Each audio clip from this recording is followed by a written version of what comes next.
Former BharatPe CEO Ashneer Grover and his wife Madhuri Jain were stopped from boarding an international flight departing Delhi's Indira Gandhi International Airport.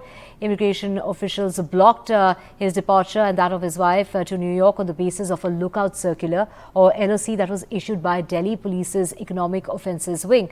The couple has been asked to appear at the Economic Offences Wing. This is on the 21st of this month in order to join the probe that's being carried out by a complaint that's been made by BharatPe. The accused allegedly used backdated invoices to move funds from BharatPe's accounts for payments of commissions for recruitment work, a status report that's been filed by the EOW in Delhi's High Court. They've also filed a criminal complaint against Grover and his family. To get more on this, we have Kapil Sankhla joining us, a Supreme Court lawyer. Kapil Sankhla, first, charges against him include criminal conspiracy, breach of trust and forgery. In such circumstances, is travel even an option? Well, the answer is not very clear for two reasons. One, in economic offences, usually a person is declared to be a flight risk when the quantum or the ticket size is quite huge. And this usually happens when the matter goes to the economic offences wing because it does not do small ticket matters. So in such a case where the husband, wife or the family members are travelling out, they automatically are deemed to be a flight risk and there could be a lookout notice or an intimation saying that they cannot travel out. The more serious would be when there is, of course, a red corner notice where a person can be taken in custody anywhere he is at any airport. So in this case, the offence is quite serious. There is an offence of 81 point some crore. The allegation is that he was opening dummy shell companies and the money was getting siphoned off. So there's an allegation of criminal conspiracy that includes his wife and his family members. The allegations are that around, I think, 26 or 33 shell companies had been opened. The other allegation, of course, is of forgery, where it seems forged bills were created and companies were actually created thereafter so that the money can be siphoned off. And third, of course, is criminal breach of trust. These allegations are not just serious, but since he was in position at that time, there is also an allegation, of course, of principal-agent relationship, where in such a case, the imprisonment is 10 years plus and it can go up till life.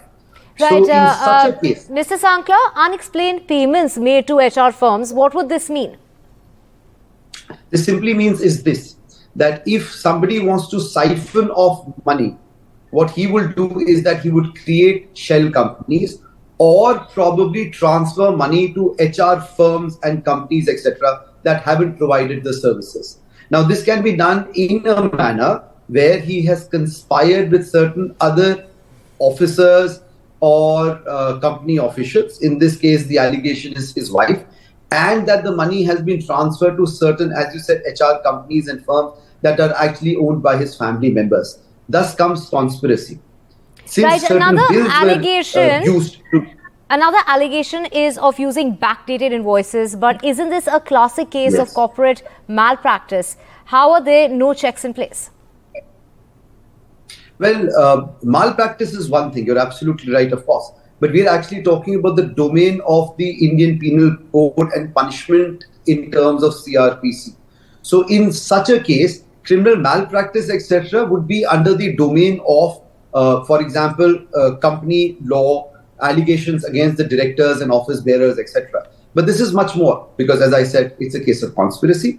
It's a case of criminal breach of trust, which is, of course, on a higher footing. Criminal breach of trust by an agent of an officer is under Section 409, where the minimum punishment is 10 years and can go up to life. And of forgery of documents, that itself is a very serious allegation. So when you look at the allegations that are against this gentleman, they're quite serious as far as the Indian Penal Code is concerned, and the punishment thereafter to be given in terms of the investigation by the Economic Offences Wing.